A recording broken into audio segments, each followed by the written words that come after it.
नमस्कार, मैं हूं राहुल शर्मा। आप देख रहे हैं SPI 9 न्यूज। स्वागत है आपका हमारे इस खास प्रोग्राम में। प्रोग्राम की शुरुआत राजस्थान से। जी हां, राजस्थान में जिस तरह से कांग्रेस पार्टी के अंदर विधायकों के साथ जो भेदभाव हो रहा है, SC ST OBC विधायकों के साथ जो भेदभाव हो रहा है, इससे कांग्रेस पार्टी में स्थिति और ज्यादा खराब होती हुई नजर आ रही है। दरअसल ये बात मैं इसलिए बोल रहा हूं क्योंकि जिस तरह की स्थिति इस वक्त बनी हुई है, वो ये बताता है कि वाकई में कांग्रेस पार्टी के अंदर खूब घमासान मचा हुआ है। लेकिन अब मैं आपको बताऊंगा कि कांग्रेस पार्टी के अंदर जो घमासान मचा हुआ है, इसका फायदा किस राजनीतिक पार्टी को होगा। दरअसल कांग्रेस पार्टी के अंदर जो घमासान मचा हुआ है और जो विधायक अशोक गहलोत का विरोध कर रहे हैं, आने वाले समय की स्थितियां कुछ इस तरह का इशारा कर रही हैं कि मौका देकर बीजेपी इन विधायकों को अपने साथ शामिल कर सकती है। दरअसल ये बात मैं इसलिए बोल रहा हूं क्योंकि कांग्रेस पार्टी में रहकर जिस तरह से इन विधायकों का अपमान हो रहा है, तो हो सकता है कि ये विधायक अपने आप ही कांग्रेस पार्टी का साथ छोड़ दे। दरअसल मैं बात कर रहा हूं इन विधायकों की, और ये विधायक सचिन पायलट के समर्थक है। सचिन पायलट के समर्थकों के साथ अशोक गहलोत और दुर्व्यवहार इसलिए भी कर रहे हैं क्योंकि अशोक गहलोत नहीं चाहते कि सचिन पायलट और उनके समर्थकों का खेमा मजबूत हो। राजस्थान में कांग्रेस पार्टी के अंदर दो खेमा बट चुका है। पहला है अशोक गहलोत और उनके समर्थकों का, और दूसरा है सचिन पायलट और उनके समर्थकों का। सचिन पायलट और अशोक गहलोत में 36 का आंकड़ा देखने को मिल रहा है। इसके साथ ही उनके समर्थकों के बीच में भी 36 का आंकड़ा है। वहीं अगर बात की जाए तो जिस तरह से ये मामला लगातार तूल पकड़ चुका है, और अब विधायक जो हैं वो अशोक गहलोत से बहुत ज्यादा तंग आ गए हैं, क्योंकि अशोक गहलोत ना तो उन विधायकों को काम करने देते हैं और ना ही उन्हें बोलने का हक दिया गया है। दरअसल राजस्थान विधानसभा के अंदर जिस तरह से जो सचिन पायलट के समर्थक थे, इन समर्थकों को ऐसी सीटों पर बिठा दिया गया जहां पर माइक की सुविधा तक नहीं थी और जहां पर सही से बैठने तक की सुविधा नहीं थी। सबसे बड़ी बात तो ये है कि Ashok Gehlot SC ST OBC होने के नाते भी इनके साथ भेदभाव कर रहे हैं। जैसे कि आपको मैंने बताया भी था कि प्रियंका गांधी ने इस पूरे मामले की रिपोर्ट मांगी थी और पूछा था कि आखिरकार राजस्थान में चल क्या रहा है। तो यहाँ पर जिस तरह से कांग्रेस पार्टी के अंदर स्थितियां बिगड़ती हुई नजर आ रही हैं, जिस तरह से कांग्रेस पार्टी के अंदर हालात खराब होते हुए दिखाई दे रहे हैं, इसका सीधा सीधा फायदा बीजेपी उठा सकती है, क्योंकि बीजेपी इस मौके पर बैठी हुई है कि कब राजस्थान की ये जो कांग्रेस पार्टी है, यहाँ पर पूरी तरह से टूट की स्थिति देखने को मिले और इसका फायदा बीजेपी उठा ले। अगर मैं बात करूं तो राजस्थान में अशोक गहलोत जो हैं वो ये चाह रहे हैं कि सचिन पायलट और उनके समर्थकों को इतना कमजोर कर दिया जाए कि वहां पर केवल अशोक गहलोत और उनके समर्थकों की ही स्थिति रहे, वहां पर उनका ही बोलबाला रहे। लेकिन शायद अशोक गहलोत ये भूल चुके हैं कि सचिन पायलट और उनके समर्थकों को दबाना इतना आसान नहीं होगा, क्योंकि सचिन पायलट अब जमीनी स्तर पर लोगों के साथ जुड़ चुके हैं। जी हाँ, किसानों के साथ, युवाओं के साथ, महिलाओं के साथ, वहां के वोटरों के साथ। जिस तरह से सचिन पायलट वहां के लोगों के साथ जुड़ते हुए नजर आ रहे हैं, जिस तरह से सचिन पायलट वहां के लोगों के साथ मिल रहे हैं, किसानों को अपने साथ जोड़ रहे हैं, इससे न सिर्फ सचिन पायलट की राजनीतिक स्थिति मजबूत हो रही है, बल्कि वो जमीनी स्तर पर और ज्यादा राजस्थान के लोगों के बीच लोकप्रिय हो रहे हैं। यही बात राजस्थान में अशोक गहलोत को खटक रही है। जी हाँ, राजस्थान के मुख्यमंत्री अशोक गहलोत को ये बात खटक रही है कि अगर सचिन पायलट का दबदबा इस तरह से राजस्थान में बढ़ता रहा तो उनके लिए किसी खतरे से कम नहीं होगी ये बात, और सचिन पायलट उनके लिए किसी खतरे से कम नहीं होंगे। एक तो पहले से ही सचिन पायलट और अशोक गहलोत के बीच में 36 का आंकड़ा है, उसके बाद से जिस तरह की स्थितियां यहाँ पर बनती हुई नजर आ रही हैं, इसे देखकर ऐसा लग रहा है कि वाकई में स्थिति जो राजस्थान की है वो बहुत ज्यादा खराब होती हुई नजर आ रही है।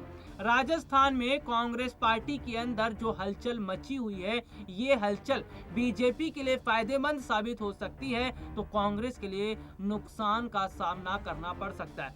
अशोक गहलोत की मैं यहाँ पर बात करूँ तो अशोक गहलोत एक कदम ये भी उठा रहे हैं कि राजस्थान में जिन 4 सीटों पर उपचुनाव होने वाले हैं, उन उपचुनाव को जीतने के लिए अशोक गहलोत सचिन पायलट का सहारा लिए बिना चुनाव जीतना चाहते हैं। जी हाँ, बिना उनका साथ लिए वो चुनाव जीतना चाहते हैं। और सबसे बड़ी बात तो देखिए ये है कि सचिन पायलट जिस तरह से राजस्थान की स्थिति को मजबूत करने में लगे हैं, तो वहीं अशोक गहलोत उन्हें दबाने की कोशिश कर रहे हैं। तो यहाँ पर राजस्थान के अंदर अलग ही खिचड़ी मच रही है और कांग्रेस पार्टी में तो बहुत अलग स्थिति देखने को मिल रही है। वैसे अगर हम बात करें तो देश के बहुत कम राज्यों में ही कांग्रेस पार्टी की सरकार है, और अगर यहाँ भी राजस्थान के अंदर कांग्रेस पार्टी में बड़ी फूट पड़ती है और जो विधायक अशोक गहलोत से नाराज चल रहे हैं वो विधायक बीजेपी का दामन थामते हैं, तो इससे बीजेपी को फायदा होगा और बीजेपी राजस्थान में कमबैक कर सकती है।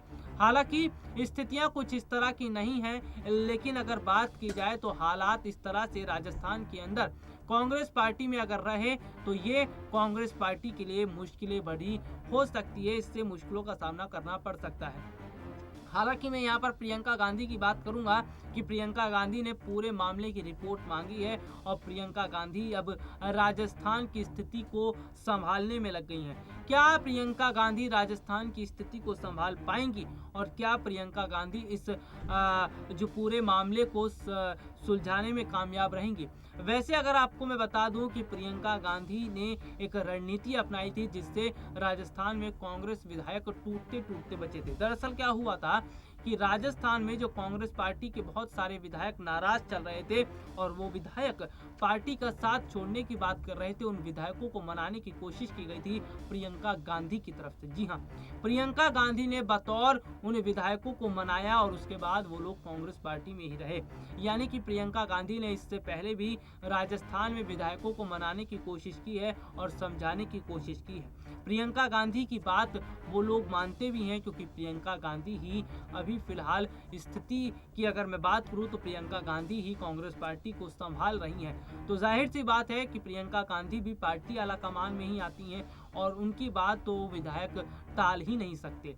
तो यहाँ पर प्रियंका गांधी फिर से मामले को सुलझाने की कोशिश कर रही हैं, लेकिन अब जिस तरह से राजस्थान के अंदर जो माहौल बिगड़ चुका है विधायकों और अशोक गहलोत के बीच का, ये मामला जो है वो तूल पकड़ता जा रहा है और इससे न सिर्फ अशोक गहलोत को आने वाले समय में मुश्किलों का सामना करना पड़ेगा, बल्कि अगर बात की जाए तो इसका फायदा राजस्थान में बीजेपी को होगा।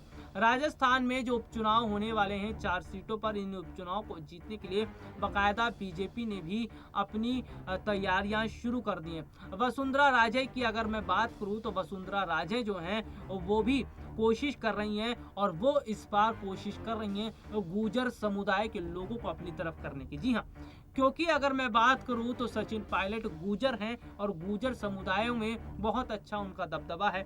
हालांकि अगर मैं बात करूं तो वसुंधरा राजे को इतना डर अशोक गहलोत से नहीं है जितना सचिन पायलट से है, क्योंकि सचिन पायलट का दबदबा राजस्थान में लगातार बढ़ रहा है और वसुंधरा राजे को यह डर है कि गुर्जर समुदाय में सचिन पायलट की लोकप्रियता और बढ़ गई तो ये बीजेपी के लिए मुश्किलें भरा हो सकता है, मुश्किलों का सामना करना पड़ सकता है। हालांकि वसुंधरा राजे जब बीते दिनों पहले एक रैली करने गई थी, उन्होंने वो कार के जरिए एक रैली की। उसके बाद जब वहाँ पे गुर्जर समुदाय के लोग थे उनसे मुलाकात की तो वसुंधरा राजे ने ये कहा कि गुर्जर समुदाय के लोग लगता है उन्हें भूल चुके हैं, क्योंकि अब गुर्जर समुदाय के लोग उनके साथ नहीं खड़े। हालांकि वसुंधरा राजे ने कहा कि उनकी बहू भी गुर्जर समुदाय से आती हैं और उनकी बहू भी गुर्जर है। तो यहाँ पर देखिए जो राजस्थान में खेल चल रहा है वो गुर्जर और जाट जो है उन समुदायों का खेल चल रहा है। लेकिन सबसे बड़ी बात अगर मैं बात करूं तो सचिन पायलट का दबदबा बढ़ने से वसुंधरा राजे की मुश्किलें बढ़ रही हैं।